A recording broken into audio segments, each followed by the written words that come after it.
Naima mobility expo एकदमै दामीसँगले चाहिँ यहाँ हल एमा चाहिँ यस्तो दामी दामी कारहरू राखिएको छ। यो हलमा चाहिँ होइन, यो चाहिँ पुरै हुन्छ नि यहाँ आउने मान्छेहरू हेर्ने, एकदम नयाँ नयाँ फिचरहरू, नयाँ नयाँ गाडीहरू चाहिँ यहाँ आएर हेर्ने अनि त्यस पछाडि बुक गर्ने अनि नयाँ गाडी किनेर चढ्ने। ल हेर्नुहोस् त यस्तो राम्रो छ यो भिरकुटी मण्डपभित्र चाहिँ दुईवटा हल छ र दुईवटा हलको चाहिँ ए हलमा छु अहिले चाहिँ म होइन।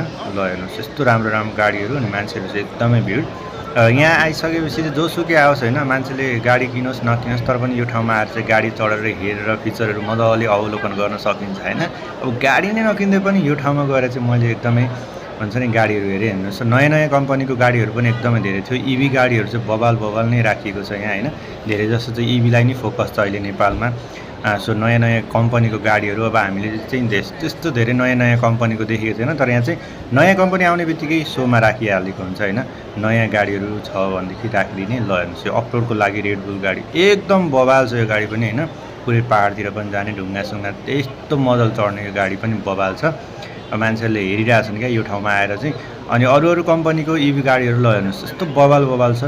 अनि यो बबाल बबाल गाडीहरू चाहिँ भिरकुटी मण्डपमा चाहिँ सो गरेर राखिएको छ। मान्छेहरू आउने हेर्ने अनि त्यसपछि बुक गर्ने यस्तो नयाँ नयाँ गाडीहरू हुन्छ नि। अब पैसा हुने मान्छेले त गएर बुक गरिदिइहाल्छ।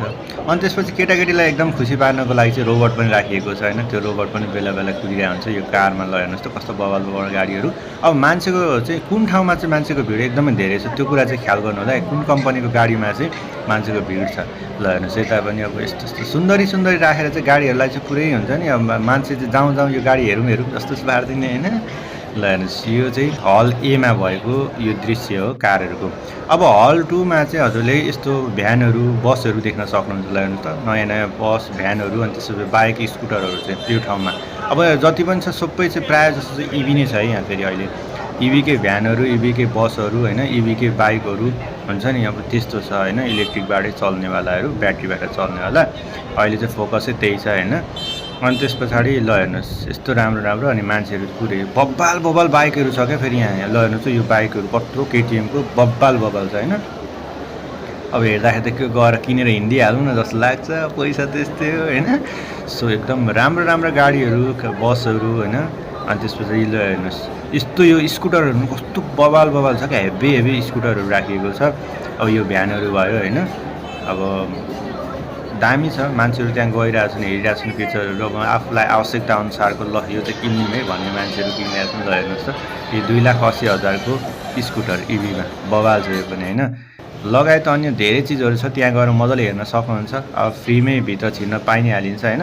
गएर हेर्नु होला, रमाइलो गर्नु होला भिरकुटी मण्डपभित्र चाहिँ दुईवटा हलमा। अनि म पनि यसरी गएर एक्लै घुमेर आएँ। सो भिडियो मन पऱ्यो भने लाइक कमेन्ट सेयर गर्नु होला र यो च्यानललाई सब्सक्राइब गर्नु होला। सब्सक्राइब गर्दाखेरि चाहिँ पैसा लाग्दैन है, फ्रीमा हो। नयाँ नयाँ भिडियो मैले लिएर आइहाल्छु।